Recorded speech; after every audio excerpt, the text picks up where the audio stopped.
Bismillahirrahmanirrahim. Assalamu alaikum students. Welcome to the biology lesson. Hope you are all fine, staying at home and taking good care of yourself.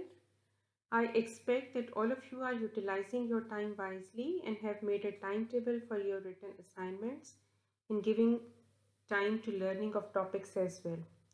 It is very important that you learn on daily basis so that at the time of your exams you are not overburdened with learning. So let's start with week 4 lesson. We are doing chapter 3 biodiversity and the topic for today's lesson is 5 kingdom classification system. The objectives of today's lesson are by the end of the lesson students will be able to describe the basis for 5 kingdom classification system, tell the contributions of different scientists in developing this system, name the 5 kingdoms of classification, explain the general characteristics of each kingdom. Now before we start with the lesson, let's recall the previous lesson. You did the history of classification system, then 2 kingdom classification system was done in which all the organisms were divided into 2 kingdoms, Plantae and Animalia. Then there were certain drawbacks and on the basis of that another kingdom was added and 3 kingdom classification system was formed and organisms were divided into Plantae, Animalia and the third kingdom Protista. But this system also had some drawbacks. Bacteria was included in Protista. There was no clear-cut difference between the eukaryotic and prokaryotic cells, and the position of fungi was also such that it was also included in kingdom Plantae. Now, there was a French biologist, E. Chatton, who in 1937 gave his own system of classification, and he classified the organisms into 2 major groups. And the basis of his classification was cell type. So he divided the organisms into prokaryotic and eukaryotic.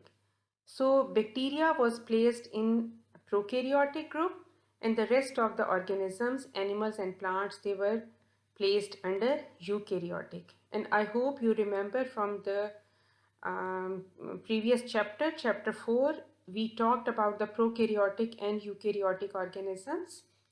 That prokaryotic means those organisms which lack a prominent clear nucleus, although they have the nuclear material, but it is not bounded by a membrane, and that nuclear material, which is the DNA, it lies in the cytoplasm. And they also did not have membrane bound organelles. And these organisms were also smaller in size. Eukaryotes, they had a true nucleus, mean the nuclear material or the chromosomes, they were present inside the membrane and they had many membrane bound organelles, and the eukaryotic cells, they were larger than the prokaryotic cells. So E. Chatton classified the organisms as prokaryotic and eukaryotic. Then in 1967, Robert Whittaker, he introduced this 5 kingdom classification system. And he tried to address all those problems which were faced by scientists when they divided the organisms into 3 kingdom system. So he based his system on 2 major things. One was the level of cellular organization, means what type of cell was there and what was the number of the cell in the organism. So they were either prokaryotic cells or they were unicellular eukaryotic or multicellular eukaryotic. The second basis was the principal mode of nutrition. The organisms which were able to make their own food, they were carrying out photosynthesis, they were autotrophs, and the organisms which were not making their own food, they were heterotrophs, either they were absorbing the food or they were ingesting the food. So this is a chart showing the classification done by Whittaker. So first of all, he divided the organisms as prokaryotes and eukaryotes. And prokaryotes were all unicellular organisms, so he named that kingdom as Monera. Eukaryotes were unicellular and multicellular. So the unicellular eukaryotes, they were grouped under the kingdom Protista, and if the eukaryotes were multicellular, again he saw that do they have a cell wall or are they without the cell wall. If they were without the cell wall, they were placed under the kingdom Animalia, and if they had the cell wall, again two things were considered. Either they were performing photosynthesis or they were not performing photosynthesis. So if they were performing photosynthesis, they were placed under kingdom Plantae, and if they were not performing photosynthesis, they were placed under kingdom Fungi. So the 5 kingdoms made by Robert Whittaker were Monera, Protista, Fungi, Plantae and Animalia. In 1988, there were 2 American scientists, Margulis and Schwartz. They modified this 5 kingdom of system by Whittaker, and they included genetics along with the other 2 bases by Whittaker, and they divided the organism into the same 5 kingdoms. Now let's talk about the general characteristics of the 5 kingdoms. We start with kingdom Monera. Now we will study the characteristics of Monera under the same 2 headings on the basis of which they were divided. So first was the level of cellular organization. So all the organisms in Monera, they were prokaryotic organisms. It means they were made up of prokaryotic cells, and they were all unicellular. Although some types they were forming the chains, some were forming the clusters, and some were forming the colonies, but they were all unicellular, as you can see from the diagram, the picture which is given. And their mode of nutrition was mostly they were heterotrophic. Heterotrophic means they were unable to make their own food, and some of them were able to make their own food, means some of them were autotrophic. They had chlorophyll in their cytoplasm, so they were able to make their own food. Now 2 different kinds of organisms are seen in Monera. One is bacteria and the other is cyanobacteria. Cyanobacteria means those bacteria which are able to make their own food, or we can simply call them as photosynthetic bacteria. So this is the structure of a typical bacterial cell. As you can see from the diagram, it does not have a proper nucleus. The DNA is there lying in the cytoplasm without a nuclear membrane, and membrane bound organelles are also missing. Ribosomes are there because they are not bounded by a membrane, as you have done in chapter 4. They have a cell wall. So this is a typical bacterial cell made up of a prokaryotic type of cell. Now the next is Protista. Again, the level of cellular organization, Protista are eukaryotic cells. They have a proper nucleus in their cytoplasm. They also have other membrane bound organelles in them. They may be unicellular, they may be simple multicellular. So on the basis of their mode of nutrition, protists, they are of 3 types. The first is algae. They are unicellular, colonial or simple multicellular. They resemble plant cells. They have cell walls. They have chlorophyll in them. It means that they are able to make their own food. Simple multicellular means that they do not have multicellular sex organs and they do not form embryos during their life cycles. Second type is protozoans. They are animal-like. They lack the chlorophyll and cell walls, and they are heterotrophs and they are unicellular. Third type is fungi-like. Some protists, they are fungi-like and they are heterotroph in their mode of nutrition, and mostly they are decomposers. You can see the different types of protist in the diagram which is given. Now the third kingdom is kingdom fungi. Again, The level of cellular organization is they have eukaryotic type of cells and the number of cells is more than one, so they are multicellular organisms. When we talk about their mode of nutrition, they are heterotrophs. They cannot make their own food. They are absorptive in their nutrition and they are also decomposers. Example is mushroom or the mold which grows on the bread which you eat or other fruits, other foods which you eat. So sometime mold grows on them and that is fungus. So when we say that they are absorptive in their nutrition, it means that they secrete, they grow on the food and they secrete digestive enzymes on the food. Those enzymes, they break down the food or digest the food, and this digestion is not taking place inside the body of the fungus, it is taking outside the body, and when the food is digested, they absorb the food in their bodies. So the diagram of a black bread mold is given and you can see the structure of this mold. They have root-like structures which are known as rhizoids, and then they have filament-like structures which are known as hyphae. So these are the hyphae which secrete these digestive enzymes, and after the digestion takes place outside the body, they absorb the digestive food. So that's why we call them that they are absorptive in their mode of nutrition. The next kingdom is kingdom Animalia. When we talk about their level of cellular organization, we see that their cells are eukaryotic. They have a proper nucleus. Many membrane-bound organelles are there. Number of cells, they are multicellular. And they lack the cell wall because cell wall is only present in plant cells. So these are animals.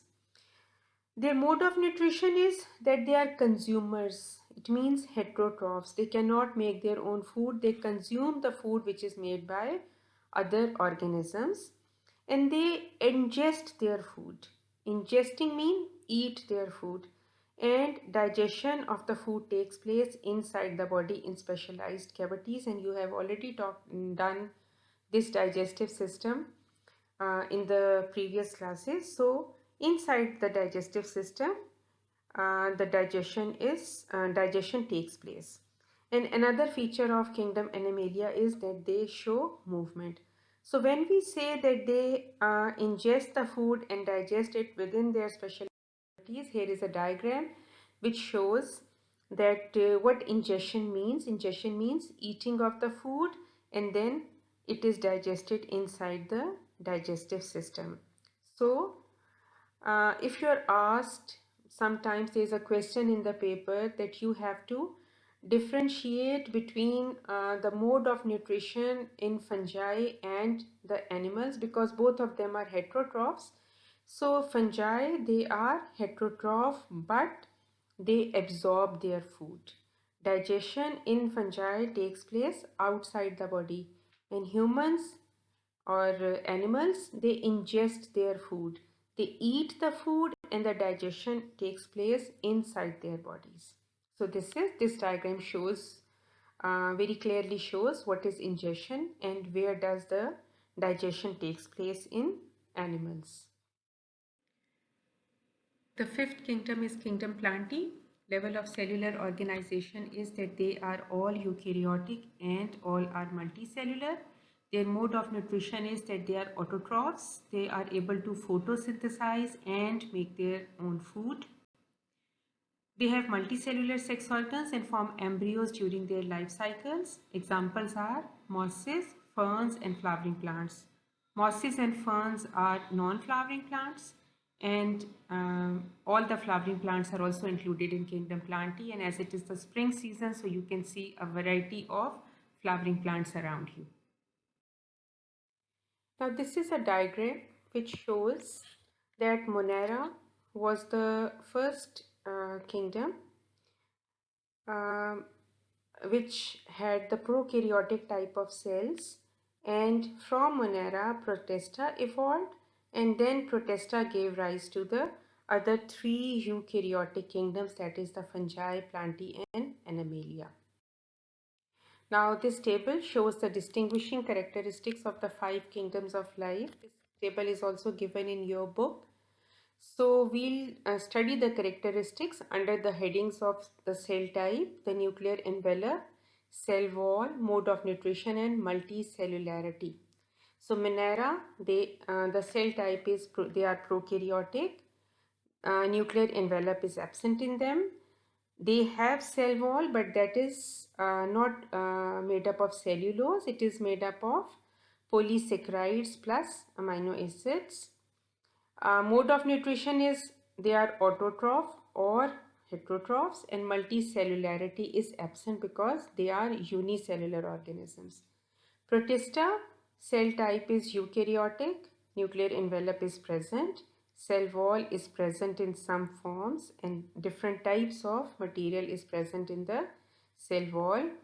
Mode of nutrition is that they may be photosynthetic, heterotrophs, or a combination of both. If you remember from the 2 kingdom classification system, the objection in 2 kingdom classification system was, the drawback was that Euglena, it was having both plant-like and animal-like characteristics. So it was a combination of photosynthetic. During the daytime it was able to make its food, and at night time it